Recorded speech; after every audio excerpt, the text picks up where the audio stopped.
Савны эрчимт эдгэрэл Магдалины мантра. Миний сав бол амьдрал бүрэлддэг ариун уран.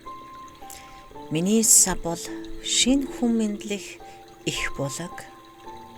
Миний сав бол эмхтэй энергийн төв, дулаан, уян бүтээх хүчний их сурвалж. Энд хайр ургаж, энд амьдрал эхэлж, энд хүн төрлөختөн үргэлжилдэг.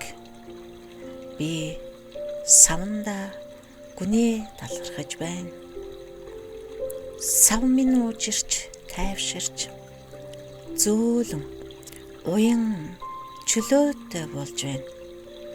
Уйлахай зөөлөрч, аажмаар уусан алга болж, ургацсаг агшиж, орон зайгаа суллаж байна.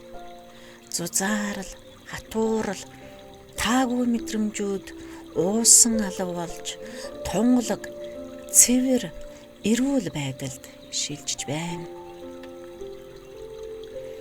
Миний савны эс бүхэн гэрэл, дулаан, амьдралын энергээр дүүрч, өөрийгөө сэргээж шинчилж байна.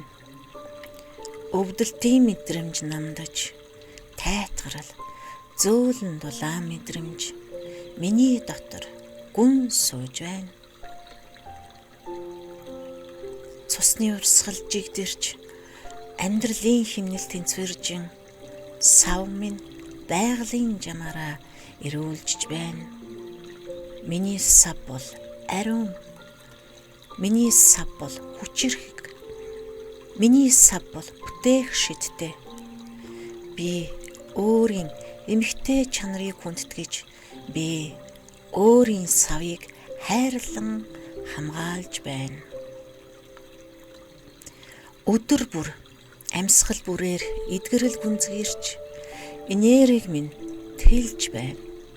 Миний сав бол хүч чадлын их ундраг. Миний савнд амьдралын гэрэл асаж байна. Би бүрэн эдгэрч байна. Би дотроос улам гэрэлтэж байна.